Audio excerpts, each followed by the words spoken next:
7:35 now on a Thursday morning. Perhaps you know someone who is going to college, either back to school or for the first time. And you probably remember the feeling. You get on campus and there's a lot of new stuff out there. Well, there are some things that you have to protect yourself from as well. Yeah, a lot of times it's the first time a student has had their very own credit card, and beware. Let's bring in Howard Schwartz with the Connecticut Business Bureau. What advice do you have for students that have that credit card in their hand for the first time? Well, students should keep in mind that they should be careful about using a credit card on a website that they're not completely familiar with. And often for students, it's a crime of contact or friendly fraud, which means the crime committed against them may be perpetrated by someone they know, such as a roommate, acquaintance, a friend, or even a family member. You hate to hear that kind of thing. All right, so those are the things that are out there.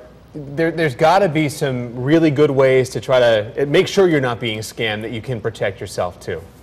There certainly are. First thing is, don't reveal too much about yourself on social network platforms, like your date of birth is a good example. Don't forget to log off your computer. Don't share passwords. If you have an outgoing check and a payment stub, put it in a U.S. Postal Service mailbox rather than something that might not be as secure.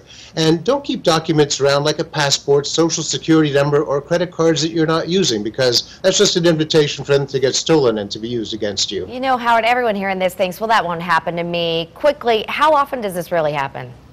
ID theft. Well, 1 out of 4, actually it's closer to 1 out of 3 people between the ages of 19 and 29 become victims of ID theft, and young people are slowest to respond to this type of crime. And that makes it more expensive and take longer to resolve. So it is a problem out there, a few precautions, and there shouldn't be any problems. Don't be one of those statistics. All right, Howard Schwartz.